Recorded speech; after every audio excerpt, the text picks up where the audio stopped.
అక్కడికి దూర ప్రయాణాలు చేసి హాస్పిటల్స్కి వెళ్ళలేని పెద్ద వయోవృద్ధులు ఉన్నారు. వాళ్ళందరి కోసం మాకు ప్రస్తుతం అయితే జేబీ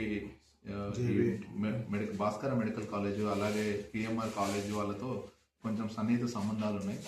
వాళ్ళని రిక్వెస్ట్ చేసి ఖచ్చితంగా మంత్లీ కానీ లేదంటే 2 monthsకి ఒకసారి కానీ ఖచ్చితంగా హెల్త్ క్యాంపులు పెట్టిస్తాం. ఆ హెల్త్ క్యాంపులు పెట్టించే ముందు అందరికీ చెప్తాం. వాళ్ళని కూడా ఖచ్చితంగా అక్కడికి తీసుకెళ్తాం.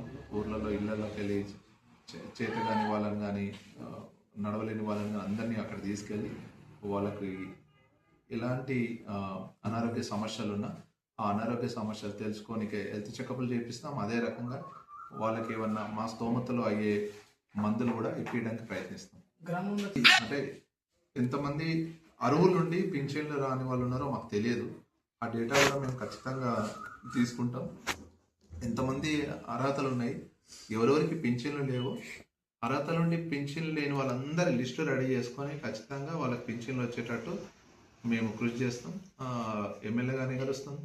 అదేవిధంగా మండల ప్రభుత్వ అధికారులందరినీ కలిసి వాళ్ళ దృష్టికి సమస్యను తీసుకెళ్ళి అర్హులందరికీ పింఛన్లు అంటే వృద్ధాప్య పింఛన్లు కావచ్చు, లేదంటే వికలాంగ పింఛన్లు కావచ్చు, వితంతు పింఛన్లు కావచ్చు, ఏవైనా ఏ పింఛన్లు అర్హులు ఉన్నారో ఏ పింఛన్లు వాళ్ళకి రావట్లేదో అన్నీ కనుక్కొని వచ్చేలాగానే చూస్తాం.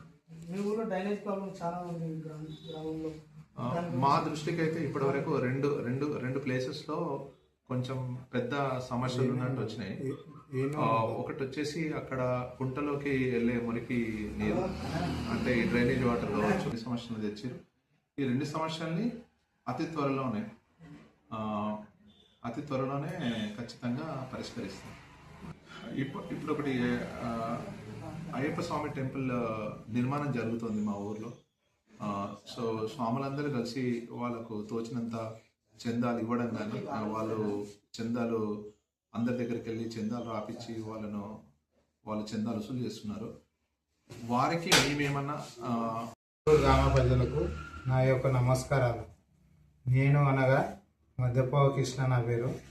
నేను సర్పంచ్ అమలాపూర్ గ్రామ ప్రజల మధ్యన సర్పంచ్కి పోటీ చేసిన మంచి మెజార్టీతో 352 ఓట్లతో మెజార్టీతో గెలిచిన. ఊరుకు విలేజ్లో డ్రైనేజ్ కానీ లైట్లు కానీ సీసీ రోడ్లు కానీ నాకు అవకాశం ఇచ్చిన పెద్దల అందరికీ నమస్కారం. ఏ వర్క్ ఉన్నా ముందుకు తీసుకెళ్తా, చిన్న వర్కులు ఉంటే చేశానని హామీ ఇస్తున్నా. గ్రామంలో వాటర్ సమస్య చాలా ఉంది. ప్రతి ఒక్కటి హామీలు ఇచ్చిన హామీలు ప్రతి ఒక్కటి తీస్తానని హామీ ఇస్తున్నా. ఇప్పుడు గ్రామంలో వాటర్ సమస్య కానీ డ్రైనేజ్ అండర్గ్రౌండ్ మొత్తం ఊరు మొత్తం ఇంతకుముందు మాజీ సర్పంచ్ ఏంటంటే బిల్లులు రాక పనులు ఆపేసినామని చెప్పి మా సాధన అయింది. చిన్న వర్కులు ఉంటే మా సొంతం డబ్బులు పెట్టైనా సరే ముందుకు తీసుకెళ్తామని హామీ ఇస్తున్నాం. ఇంకా గ్రామంలో విద్య కానీ విద్య గురించి అవగాహన, విద్య ఈట ఏదన్నా చిన్న వర్కులు ఉంటే విద్య విషయంలో అది ఈట ముందుకు తీసుకెళ్తామని చెప్తున్నాం. వైద్యం గ్రామంలో వైద్యం సరిగ్గా లేదు. వైద్యం లేకపోతే నేతరం చేస్తున్నాము, అది ఈట తీసుకొస్తాం. వైద్యం గురించి మీరు విలేజ్ లో చాలా ఇబ్బందులు ఉన్నాయి కదా, దాని గురించి మీరు ఏం చెప్పాలనుకుంటారు? క్యాంప్ వేయించి 2 నెలలకు ఒకసారి 3 నెలలకు ఒకసారి పిలిపించి చేపిస్తాను. హెల్త్ క్యాంప్ పిల్లలకు విద్య మొత్తం అమలాపురం గ్రామంలో మొత్తం ప్రైవేట్ సంస్థలకు వెళ్ళిపోతారు. గ్రామంలో గవర్నమెంట్ స్కూల్ చాలా వెంటబడిపోతుంది.